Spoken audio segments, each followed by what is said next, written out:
KJZZ's original production, The Show, is supported by Banner Health, Arizona's largest nonprofit healthcare system. Last year, Banner reinvested more than $1.1 billion in community health and charity care. Banner Health, nonprofit for Arizona. bannerhealth.com/nonprofit for AZ. Hi, I'm Mark Brody, and this is the Friday Newscap podcast. Each week, we review the biggest stories with experts, reporters, and commentators to put the news in perspective. Here's this week's episode. Super Bowl was in Arizona. I represent Arizona. We threw a Super Bowl fundraiser in Arizona where we raised money for my election in 2023. Look, I'm really not interested in playing the who gets credit game. The fact is that Arizonans are going to benefit from these tax cuts. Well, day one, first important issue is balancing that budget in D.C. Our country is $2 trillion in debt every budget cycle. We need to cut that waste, fraud, and abuse and stop the overspending. We have a spending problem. It's why the president reached out to me. It's why he endorsed my campaign. It's why Speaker Johnson and the rest of Republican leadership reached out to me and said, we need you in this district because we need to make sure it stays a Republican seat. So he suddenly decides he's going to tie two of these things together and not sign a strongly bipartisan piece of legislation. Clear to me, he doesn't care. It implicates a citizen ratified code provision with regards to the qualifications for a council member. I believe not only for the city, but even in the best interest for Councilmember Conchas, that the city appeal this ruling. And with me to talk about the possibility of a deal to keep school vouchers off this fall's ballot, Republicans and Democratic debates in a hotly contested congressional district and more, are Paul Bentz of HighGround. Good morning, Paul. Good morning. And Jason Barraza of Veridus. Jason, good morning, too. Good morning. So, Jason, looks like lawmakers are playing let's make a deal down at the Capitol. This is sort of a redux of what we saw at the very end of the legislative session, where Republicans are looking to maybe put some guardrails in place on vouchers, some new rules on voucher use in exchange for taking a union-based backed initiative off the ballot, maybe some other legislative referrals off the ballot as well. Do you think that there's going to be any different outcome this time than at the end of the session, which did not clear the Senate? Yeah, well, that's an important point because we've kind of already done this. And I think that both the members and everybody involved in the Capitol community thought we were done with this process. We wrapped up session and everyone was moving on. But lo and behold, we're now back. We're discussing this again. We see tons of moving pieces that would need to bring this together in a very short amount of time. To me, that makes this a very high hurdle for everyone involved to be able to cross. Paul, do you get the sense that at least part of this is based on each side having nerves about what voters might do? Absolutely. I think when you think it through and look what happened, especially a lot of these referrals happened in the dead of night. You know, bad things happen after midnight. It's the witching hour, as it were. And I think they were close to a deal, and it seemed like an actual agreeable deal. But it does seem getting opposition on both ends of the political spectrum, on the far right and more of the far left. But they didn't get across the finish line, and instead the Republicans turned around and referred several items to the ballot, almost seeming like it was a bit of revenge for the idea of coming to a deal. So now they're sort of having to live with that. And, I mean, we're seeing that there's implications outside the voucher discussion, that ostensibly this is the voucher discussion, but what it comes down to is there's a lot of unintended consequences. I think one of the biggest ones is the anti-union deal that's supposed to be aimed at teachers specifically does seem to be wide enough to be interpreted that public safety organizations and others have great concerns about it. Mm-hmm. And there's several candidates that need these public safety endorsements as voting is taking place right now. So, Jason, I think maybe the one difference between what happened at the end of the session and now is the referral that the legislature sent, ostensibly dealing with vouchers for military families, but also containing that poison pill that says it would invalidate any other voucher-related initiative that voters pass. And there is a lawsuit challenging that. But how much does the presence of that change the equation on either side? To Paul's point, I think it drastically changes the equation for all the initiatives that were passed in the middle of the night at the legislature, because now we know what the playing field looks like, and we know what's out there, and we know what needs to be debated and what is potentially going to go to the voters. And I think that when you look at the the parties of interest here that are coming to the table, they have a lot of fear about what's going to go out there and what the voters are going to do because there's a lot of uncertainty. And if they can clear off some of the things that they view as being the most dangerous initiatives out there, I think that's why they're trying to make this move because they're trying to take care of this before it even goes to the ballot. But, Paul, it also potentially puts lawmakers in a tricky spot, both Republicans and Democrats, to Jason's point, as voting is happening, because it seems like the bases of both parties are not super thrilled with this proposal. So if you're a legislator and this comes up for a vote, you're potentially ticking off some number of your voters. That's right. I mean, it will require a bipartisan level of support. I mean, the interesting thing is this would be a special session, which is a very high bar. But the problem with thinking about a special session, and it does seem like that they're looking at it and trying to figure out who would be in town and everything else. But it opens up the door. So, I mean, this puts a lot of power in the Democratic Party's hands, those legislators down there, to consider other options. Like one of the issues that wasn't addressed was Proposition 123. Do they try to put that on out there as well? And then we also see that there's other things being offered up to try to move the ball. The challenge with special sessions is kind of like opening the candy store. And it's like, well, what does everybody want? And so to nail it back down and bring it to more that specified ESAs and other things is going to be a challenge, number one. Number two, when you look at who's speaking out against it, the Freedom Caucus individuals and some of the groups on the left, like the Save Our Schools, both seem to be in opposition. But there's a big segment that's trying to narrate why this might be helpful, that it puts guardrails on ESAs, it eliminates tricky lawsuits, it removes things that are open for interpretation and takes a lot of the uncertainty out of the ballot. But like you said, ballots are voting right now. People have ballots in their hand. And so how the reaction to this is going to play a big role. But at the same time, we've got candidates that might be risking their public safety endorsements right now if something isn't done. And I think that's a big, especially in some of these races, I think that's a big deal. The rescission of the public safety endorsements might be even more impactful than the initial giving of the public safety endorsement. But, Paul, I wonder if given who we know votes in primaries, typically, the bases of a party, that's got to be a consideration for these policymakers too, right? Absolutely. I mean, they think about there's some of the portions of the base, particularly, say, on the right, that really don't want any sort of restrictions on ESAs. But at the same time, that same group cares a great deal about law enforcement. And in a lot of these races, law enforcement can be the difference between winning and losing a very narrow primary. And so if they don't address law enforcement's concerns on some of the other bills that are out there, I think they might be in trouble as well.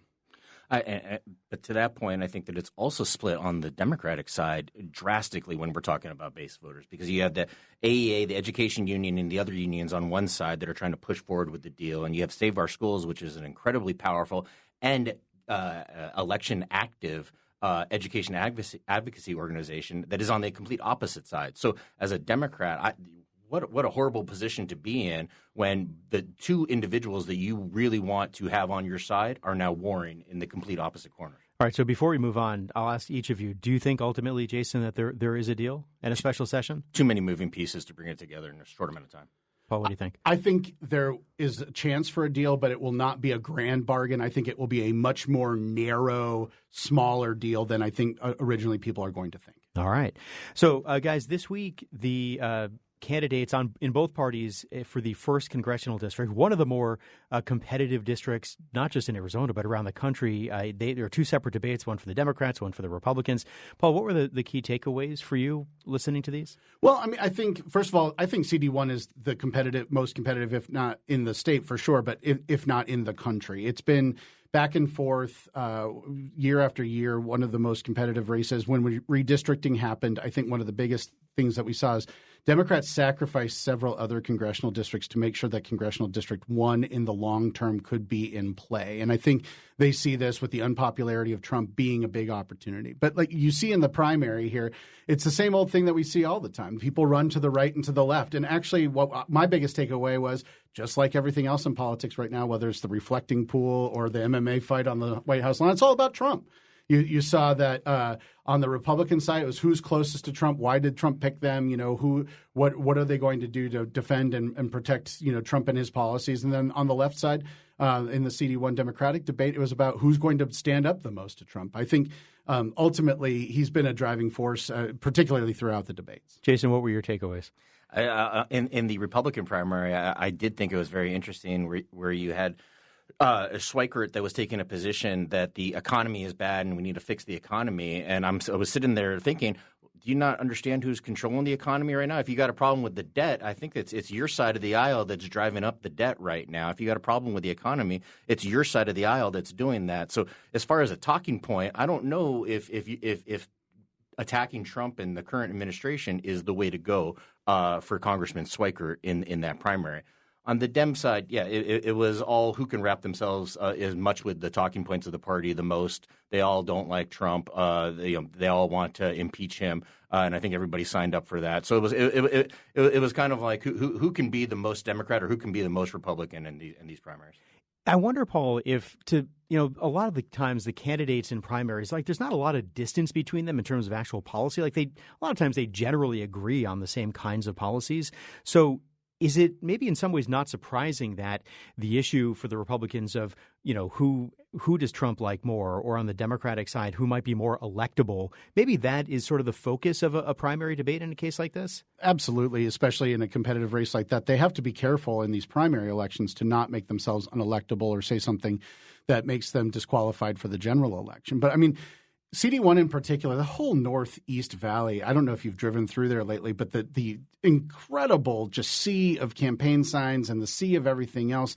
I mean, it is just absolute, it is just a mess. There's no getting clarity out of any of it, whether it's the Scottsdale City Council races, CD1, any of those legislative races up there, LD3. It's just everyone is winning the sign race by virtually that everyone's losing the sign race. And I'm not sure the debate's going to change minds, but I think what it comes down to is who's speaking to their grassroots the most, that is energizing those folks that are going to get out and knock on doors, talk to their friends and neighbors. These kinds of races in these crowded fields are going to come down to that word of mouth and who can build that, which is a little different because there's, ads on the air. There's lots of things going on, but at some point it becomes just noise. And so then it's going to come down to that personal appeal. Who do they like the most? And I think that's the challenge over the next few weeks as we go into the election. And Jason, if you are running in that district as a Democrat, Paul mentioned that the Democrats kind of played the long game on this one. They've been trying to defeat David Schweikert for cycles now and haven't been able to now that it's an open seat. How important is it for the Democrats to not run too far to the left because they're going to need independents and Republicans to win in a general? I think it's critical, not just for the Democrats, but for the Republicans also. I think that's a critical campaign point across the board. The problem is that your primary voters don't necessarily see the world that way. They're not necessarily looking at the electability question. They want to know who's carrying the flag the highest and the brightest. And that becomes the problem because the trick for the candidate is as soon as I get out of that primary, I seriously have to pivot back to the middle and start talking about electability. And that's true on both sides. Jason, this week, Politico reported a pretty long story about U.S. Senator Ruben Gallego and some trips he took, some fundraising events he held where his family came along, his wife and kids came along. There's some payments for travels, for childcare, that kind of thing. Obviously, he is not on the ballot. He's not up for anything right now, but he is potentially considering a run for president in a couple of years. Like how concerned, if you are Senator Gallego or in his camp, like how concerned should you be or maybe are you at reporting like this? I'd be concerned if he hadn't been complying with the law, but that's not the case. He's been reporting. He's been making all the disclosures that need to occur. These expenses have been contemplated by those who put forward our campaign finance laws, and he's complied with that. For me, it would be a good sign. It means anytime anybody's throwing punches at you, it means that somebody thinks that you're a danger. So there's people out there that are considering him to be a threat, maybe for a presidential run later on in his career here coming up here. So who knows why they're doing it? But the realization of it all is that he's done everything that he has been allowed to do under the law. Is it a tough optical look, though? I mean, even though, and he has said, like, I'm following the law, we're allowed to use campaign money for childcare. That is perfectly legal. But I'm just wondering, for voters who maybe don't look at campaign finance law, like, is it a bad look? I think it would be a bad look if you had it happening on both sides of the aisle. But we see these fundraising events happening at spring training games, at the Phoenix Open. Obviously, I think the question in here was at the Super Bowl for him. So, I mean, these events occur on both sides of the aisle. They're something that candidates engage in to be able to raise money. The child care issue is something that is contemplated under the law because as a candidate, having child care so that you can do the work of the candidate is something that could be an expense of the campaign. It's contemplated, and he's doing what he needs to do to be able to be a successful candidate. What do you think, Paul? Like how concerning would this be or should this be for Gallego? Well, I think Jason's right that someone's taking aim at him. I mean, like the Politico didn't decide one day I'm going to look through Ruben Gallego's campaign finance reports and see how much money he spent on childcare, though it was $18,000, and he also took a $9,000 trip to St. Bart's. I mean, he's had to quote unquote clear the air a couple of times now. It's been observed. But I mean, the same Senator Sinema was doing the same stuff, traveling all over the country, going to 5Ks or marathons and wine country and everything else. It never amounted to much. I don't think campaign spending is going to be the thing that takes him down. And to Jason's point also is we know about it because he reported it. So while it may not look great optically, I think his talking point about, I'm one of the few senators that has young children and I want them to be near me. But, putting Disneyland on the expense report always is going to raise a few eyebrows as you go through it. But, I mean, ultimately, I think it's, he's not going up for election for another 5 years. I mean, he may or may not run for president. I don't think he's quite ready for that. But, from the Senate perspective, there's plenty of time between now and then. But it's just this is sort of he seems to be in the crosshairs of some individuals because he seems to be gaining notoriety. He was a bright spot in 2024 when a lot of other Democrats weren't successful. He seems to have some of the magic elixir here of how to accomplish the goal of feeling like an everyman, which is something that a lot of Democrats struggle with. So there seems to be definitely an effort to try to take him down a little bit. Listening to both of you talk, I'm reminded of the quote from Reggie Jackson, the great baseball player, who said they don't boo nobodies, right? Like they don't. If you're not a great player, they're not going to bother booing you. It sounds like what you're both saying, and Paul, I'll stick with you, is that if Gallego wasn't sort of a notable person in the political world or somebody that maybe somebody is concerned about, nobody would care. Nobody would bother going through all his campaign finance reports and look at this stuff. Right. There's another version of that says if you're taking on artillery, you're over the target. And I think there's certainly something to be said about that there's certainly he brings a different perspective to the party. He's the guy that, as they said, one of the reasons he was able to win is because he's the kind of guy you want to have a beer with. But between the Stilwell stuff and this, they're certainly trying to build a case long term, it would appear, against him. All right. So, guys, we've referenced the fact that early ballots are out. They were mailed out this week. People are and will be voting over the next several weeks. And yet, Jason, we still don't really know who in Maricopa County is responsible for doing what. The sides were going to mediation, then that was paused, now it's back on. Like, what do you make of this whole situation given where we are in the calendar? I don't think it's anybody in Arizona expected we had to be at a point where our election would be underway, but our administrators for that election would be arguing amongst themselves about how to conduct it while we have ballots that are out there and live. So it's an interesting situation. What makes it complicated is the court keeps on starting and stopping this process. We were at mediation, then we're not at mediation, and it sounds like now we're back at mediation. In the end, I think that, folks, let's get together and talk this out and work it out so that we can have a successful election and we can move on with the primary and get on to the general. Paul, what do you think? Well, I think it erodes confidence in the election. I think we were starting to come back around post the 2020 election fraud allegations, and I think we were a little bit out of the woods. But this brings it back, and we're starting to see an erosion of confidence in elections once again. And that's an incredible shame that there's certain segments, particularly a portion of the Republican Party that HEAP represents, that do not believe that our elections are secure and do believe that there's a significant number of non-citizens voting in our elections. Neither of those things are true, A, but B, it's not a majority-held belief, but it does erode the overall confidence. And the challenge is that I think Republicans, certain segments, are starting to see that they're going to have a real big challenge this fall with the lack of popularity of Trump and other things. They're likely to lose seats, and this is a great scapegoat. This is a great place to point. So continue to raise questions about how the elections are conducted, continue to be intransigent about the way things are done. Is a great place for them to be. I think they should held to the Purcell rule, which is what the original thing was. Do not avoid changes right before the election. And I think that's a wise place to be. Maricopa County proceeded with their election plans this week. They announced both the general and the primary and general election plans. I think that's where we should be. Certainly they got to sort this out and come together on it. But I think voters should have confidence that our elections are conducted well. They're some of the best in the country, and have faith in the results. All right, so guys, a couple of minutes left before we have to wrap up. And with early voting underway, I'm curious from each of you there are obviously a lot of competitive primaries going on both here in the Valley and around the state. Jason, I'll start with you. Which primary are you most interested in seeing how it plays out? And I recognize this is like asking a parent to pick their favorite child, so I will apologize in advance. Yeah, we've got about 7 competitive districts right now that everyone is kind of watching what's the actual makeup going to be in the general election. I'm looking at the Central Phoenix districts in 2 and 4. That's where I care about. For the state legislature. For the state legislature is where my focus is right now, and how those are going to play out. But obviously, like I said, I think there's 7 on the table. Paul, I don't know if you know the exact number, but those are the ones that everybody's paying attention to because they're the ones that are going to decide who's going to control the legislature next year. All right, Paul, which ones are you most interested in? A couple of down ballot that maybe aren't getting as much attention right now. I think the Attorney General race, Glassman versus Peterson. I think that's a big race, especially what we talked about earlier with the special session and public safety endorsements on the line. I am also interested in the treasurer's race, Norton versus Haley.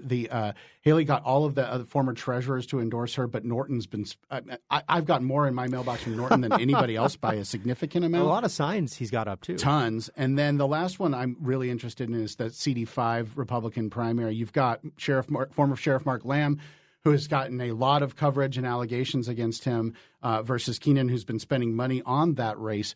But that'll be a real eye opener for how much do primary Republicans care about something like that. But every day between now and July 21st is Election Day. Voters are voting every single day. Yeah. So, and if you want campaigns to leave you alone, send your ballot in right away. They leave you alone once you actually vote in your election. Public service announcement from Paul Bentz. Jason, any statewide primaries you're particularly interested in?